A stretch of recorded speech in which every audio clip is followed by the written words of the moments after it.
सुनी होगी दोस्तों आपने, बाप भला ना भैया, सबसे बड़ा रुपया, सबसे बड़ा पैसा, सबसे बड़ा दौलत, सबसे बड़ा पावर यानी कि कुर्सी। और सत्ता के सुख भोगने वालों से पूछा जाए कि कुर्सी के आगे कोई भी अपना और कोई भी पराया नजर नहीं आता, सिर्फ दिखाई देता है तो कुर्सी, कुर्सी की चाह, कुर्सी की ख्वाहिश। कैसे आप इस वक्त प्रधानमंत्री नरेंद्र मोदी जी का एक विकेट गिर चुका है। मोदी के मंत्री ने सीधे तौर पर अपने पद से इस्तीफा दे दिया है। वहीं पर इस वक्त बंगाल की तरफ से यानी कि ममता बनर्जी की तरफ से प्रधानमंत्री नरेंद्र मोदी जी को अवेयर रहने के लिए कहा है। उनसे कह दिया कि भाई सावधान हो जाओ। गृह मंत्री अमित शाह आखिर ऐसा क्या करने जा रहे हैं जो मोदी जी को सावधान किया जा रहा है? क्या अमित शाह मोदी जी की कुर्सी छीनने जा रहे हैं? हमारे साथ वरिष्ठ पत्रकार मौजूद है, आप उनकी इस रिपोर्ट को देखिए। एक कहावत सुनी होगी दोस्तों आपने, बाप भला ना भैया, सबसे बड़ा रुपया, सबसे बड़ा पैसा, सबसे बड़ा दौलत, सबसे बड़ा पावर यानी कि कुर्सी। और सत्ता के सुख भोगने वालों से पूछा जाए कि कुर्सी के आगे कोई भी अपना और कोई भी पराया नजर नहीं आता, सिर्फ दिखाई देता है तो कुर्सी, कुर्सी की चाह, कुर्सी की ख्वाहिश। कैसे अपने से आगे निकलकर उस कुर्सी पर बैठ जाए जिस कुर्सी का राजनीतिक दलों के जरिए सपना देखा जाता है, यानी कि पीएम की कुर्सी, प्रधानमंत्री की कुर्सी। हर किसी का ख्वाब होता है दोस्तों कि भैया अपनी जिंदगी में एक बार तो प्रधानमंत्री बन ही जाए, और इसी की चाहत में राजनीतिक दल दिन भर, रात भर और हर रोज एक दूसरे पर कटाक्ष करते हुए नजर आते हैं। कुछ सत्य होता है और कुछ ऐसा कड़वा सत्य होता है दोस्तों जिसे घुटने में गला जो है वो बहुत तीखा हो जाता है, कड़वा हो जाता है। मतलब आप उस सत्य को ना चाह करके भी घूट नहीं सकते, या घूट सकते हैं तो फिर थूक नहीं सकते हैं, यानी कि थूक नहीं सकते। खबर सामने आ रही है, अगर उस खबर यानी वही वाली कहानी, सच्चाई ना तो निगल सकते ना थूक सकते। समझ जाइए दोस्तों कि राजनीति में बड़ा ही भयंकर भूचाल आने वाला है। क्या अमित शाह मीर जाफर है? क्या अमित शाह मीर जाफर है और प्रधानमंत्री नरेंद्र मोदी को धोखा देंगे? क्या प्रधानमंत्री नरेंद्र मोदी के साथ विश्वासघात किया जाएगा? क्योंकि दोस्तों जो आरोप, जो इल्जाम लग रहा है उसको जानना और समझना बेहद जरूरी है दोस्तों। और राजनीति में कोई भी बात हवा में नहीं कही जाती है, ये बात तो आपको भी पता होगा कि राजनीति में कोई भी बात ऐवे ही नहीं कही जाती है जब तक कि अंदर खाने में सुगबुगाहट शुरू ना हो जाए। और अमित शाह और मोदी को लेकर एक ऐसी खबर, एक ऐसी बातें निकलकर सामने आई है, वो भी राजनीतिक दल के जरिए, एक स्टेट की मुख्यमंत्री के जरिए, एक स्टेट की मुख्यमंत्री के जरिए है कि अमित शाह मीर जाफर की तरह धोखा जो है मोदी को देने वाले हैं, यानी कि हमारे प्रधानमंत्री नरेंद्र मोदी को धोखा मिला।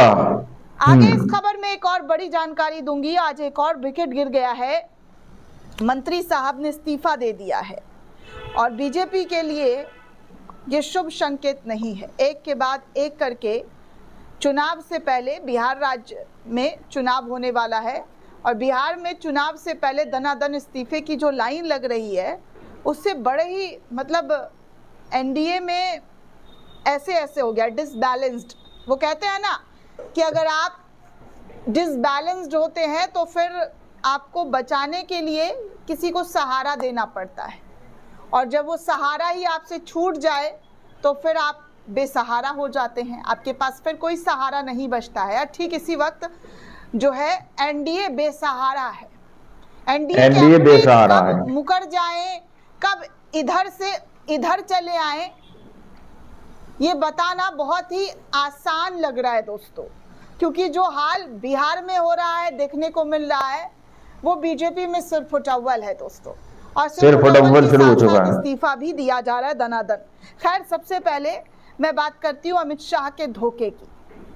अमित शाह और मोदी के बीच क्या कुर्सी को लेकर कोई अनबन चल रहा है क्या? पावर के लिए इन दो बीजेपी के बड़े नेताओं के बीच जो है कुछ भिड़ंत हो गई है, क्योंकि बंगाल की मुख्यमंत्री ममता बनर्जी ने प्रधानमंत्री नरेंद्र मोदी को सावधान किया है, अमित शाह से बचने को कहा है, अमित शाह से सावधानी बरतने को कहा है। आखिर अमित शाह ने प्रधानमंत्री नरेंद्र मोदी के पीठ पीछे क्या कर दिया है? क्या कोई धोखा मिलने वाला है प्रधानमंत्री को? क्या प्रधानमंत्री नरेंद्र मोदी एक ऐसे सपने में जी रहे हैं जो आने वाले समय में चकनाचूर होने वाला है?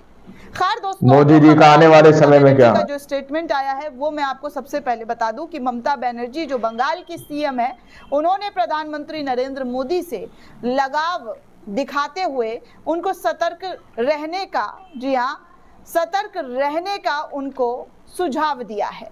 दरअसल पश्चिम बंगाल की मुख्यमंत्री ममता बनर्जी बुधवार को केंद्र सरकार पर निशाना साधते हुए गृह मंत्री अमित शाह की तुलना मीर जाफर से कर दी है। ममता बनर्जी ने आरोप लगाया है कि अमित शाह देश के कार्यवाहक प्रधानमंत्री की तरह काम कर रहे हैं। बीते दिनों बाढ़ से तबाही उत्तरी बंगाल से लौटने के बाद कोलकाता एयरपोर्ट के बाहर पत्रकारों से बात करते हुए ममता बनर्जी ने कहा कि वो प्रधानमंत्री नरेंद्र मोदी से गुजारिश करना चाहती हैं कि वो अमित शाह पर ज्यादा भरोसा ना करे, ज्यादा उन पर डिपेंडेंट ना हो, उनको जो है उन पर ज्यादा भरोसा पीएम की कुर्सी, क्योंकि एक दिन वो मीर जाफर की तरह उन्हें धोखा दे सकते हैं। इस तरीके का आगाह ममता बनर्जी के जरिए प्रधानमंत्री नरेंद्र मोदी को किया गया है। मुख्यमंत्री ममता बनर्जी ने विशेष गहन पुनरीक्षण करवाने को लेकर केंद्र सरकार की आलोचना की। ममता ने पत्रकारों से बातचीत करते हुए कहा कि ये सरकार देश को खत्म कर देगी। मैंने कई सरकार देखी, लेकिन ऐसी अहंकारी और तानाशाह सरकार कभी नहीं देखी। उन्हें याद रखना चाहिए कि आज जो ये सत्ता में है, कल ये सत्ता में नहीं रह सकते हैं। उनके पार्टी के नेता ने कहा है कि बंगाल में 8 लाख वोटरों का नाम जो है काट देंगे। आप खुद बताइए, यानी कि थूक नहीं सकते, बारिश, बाढ़, त्योहार सब कुछ है, यानी कि वही वाली कहानी, 15 दिन ना तो निगल सकते ना थूक सकते। बात कर रहे हैं, इसमें बीजेपी का भी कमीशन होगा। इस तरीके की बातें ममता बनर्जी के जरिए बीजेपी पर कटाक्ष करते हुए कहा गया। आगे ममता बनर्जी ने कहा कि अमित शाह, जी हाँ, अमित शाह जो है उनका खेल ममता बनर्जी को समझ में आ गया है। वो एक्टिंग प्राइम मिनिस्टर की तरह काम कर रहे हैं। जी हाँ, यानी कि मोदी की जगह अमित शाह जो है देश को संभाल रहे हैं। लेकिन मुझे दुख है कि प्रधानमंत्री सब जानते हैं, जी हाँ, सब जानते हैं। ममता बनर्जी ने यह भी कहा कि मैं प्रधानमंत्री से कहना चाहूंगी कि अमित शाह पर हमेशा भरोसा मत करिएगा। एक दिन वो आपको मीर जाफर की तरह धोखा देने वाले हैं। पहले से ज्यादा आपको ख्याल रखना होगा। आपको बता दें दोस्तों कि सीएम जो है कोलकाता की ममता बनर्जी 18वीं सदी के बंगाल के सेनापति मीर जाफर का यहाँ एक स्टेट की मुख्यमंत्री के जरिए के युद्ध में नवाब सिराजुद्दौला को धोखा दिया था और बाद में अंग्रेजों की मदद से वो खुद राजा बन गए थे। प्रधानमंत्री नरेंद्र मोदी को सिराजुद्दौला की सेना के प्रधान सेनापति हुआ करते थे दोस्तों। उसने बंगाल के नवाब बनने के लालच में ब्रिटिश ईस्ट इंडिया कंपनी के रॉबर्ट क्लाइव के साथ साजिश रची और 1757 के प्लासी के युद्ध के दौरान मीर जाफर ने मौका पाकर अपनी बड़ी सेना को युद्ध में भाग नहीं लेने दिया, जिससे सिराजुद्दौला की हार सुनिश्चित हो गई और इसी विश्वासघात के बाद अंग्रेजों ने मीर जाफर को बंगाल का नवाब बना दिया था। तो यही जिक्र जो है, जी हाँ, यही जिक्र ममता बनर्जी के जरिए किया जा रहा है कि आप जो सपना देख रहे हैं और जो ख्वाब देख रहे हैं, वो ख्वाब कभी भी आपसे अमित शाह के जरिए छीन लिया जा सकता है। इसीलिए अमित शाह पर भरोसा करना प्रधानमंत्री नरेंद्र मोदी के लिए बहुत ही मुश्किल हो सकता है, क्योंकि आने वाले वक्त में एक ऐसा धोखा अमित शाह के जरिए प्रधानमंत्री नरेंद्र मोदी को दिया जा सकता है। वैसे उड़ती उड़ती खबरों की अगर बात की जाए दोस्तों, तो बड़ी खबरें आती रहती हैं सूत्रों के हवाले से कि मोदी और शाह में बन नहीं रही है। मोदी और शाह में जो पहले दोस्ती सिर्फ थी, जो डबल शुरू हो मित्रता चुका है। थी, जो यारी थी, वो अब धीरे धीरे करके खत्म हो रही है। और खींचातानी की भी लगातार सूत्रों के हवाले से खबर आती रही है दोस्तों। और अब खुलकर ममता दीदी ने जो बात कही है, उससे राजनीतिक गलियारों में ये चर्चा और तेज होने लगी है कि क्या वाकई अमित शाह प्रधानमंत्री नरेंद्र मोदी को धोखा देने वाले हैं या धोखा दे रहे हैं, जिसकी भनक अमित शाह ने प्रधानमंत्री नरेंद्र मोदी को लगने नहीं दिया है। खैर दोस्तों, आपको बता दूं आज की दूसरी बड़ी खबर, बिहार चुनाव से पहले पूर्व मंत्री, जी हां, लक्ष्मेश्वर राय ने जदयू से इस्तीफा देकर आरजेडी में शामिल हो गए हैं। आज सुबह भी मैंने आपको एक खबर बताई थी जहां पर बीजेपी और एनडीए में काफी बगावत की खबर सामने आ रही थी और जदयू के एक और नेता ने कल इस्तीफा देते हुए पार्टी को अलविदा कह दिया था और आरजेडी ज्वाइन कर लिया। और आज फिर एक खबर सामने आ गई है कि जदयू मोदी जी का आने वाले समय में क्या, पूर्व मंत्री लक्ष्मेश्वर राय ने पार्टी से इस्तीफा दे दिया है। उन्होंने तुरंत ही राष्ट्रीय जनता दल यानी कि आरजेडी का दामन थाम लिया है। तेजस्वी यादव से मिलकर पार्टी की सदस्यता भी ग्रहण कर ली है। आरजेडी में शामिल होने के बाद लक्ष्मेश्वर राय ने जदयू पर जमकर निशाना बोला। उन्होंने कहा कि जिस पार्टी के लिए उन्होंने इतने साल काम किए, इतने साल दे दिए, वो अति पिछड़ा यानी कि एक्सट्रीमली बैकवर्ड क्लासेस की पार्टी नहीं रही है। राय ने दावा किया है कि जदयू में अब अति पिछड़ा समाज के लोगों का कोई सम्मान नहीं बचा है। उन्होंने कहा है कि जदयू में अति पिछड़ों की अनदेखी हो रही है, इसलिए मैंने ये फैसला सोच समझ कर लिया है। यही वजह है कि वो यहाँ से इस्तीफा लेते हुए नजर आ रहे हैं। इससे पहले दोस्तों, जदयू को झटका देने के लिए परवत्ता के विधायक संजीव सिंह ने आरजेडी को ज्वाइन किया था अपने हजारों समर्थकों के साथ, हजारों दल बल के नेताओं के साथ। पीएम की कुर्सी फिर से बीजेपी और एनडीए की जो बात की जाए, जदयू में खलबली इस्तीफे को ही लेकर लगातार चुनाव से पहले देखने सुनने को मिल रही है। दोस्तों, इस पूरे रिपोर्ट को लेकर आप क्या सोचते हैं, आपकी क्या प्रतिक्रिया, हमें कमेंट करके जरूर बताइएगा। साथ ही साथ चैनल को ज्यादा से ज्यादा लाइक, शेयर और सब्सक्राइब करना बिल्कुल भी ना भूलें। शुक्रिया दोस्तों। दोस्तों, आप लोगों ने इस वीडियो को शुरू से आखिर तक देखा।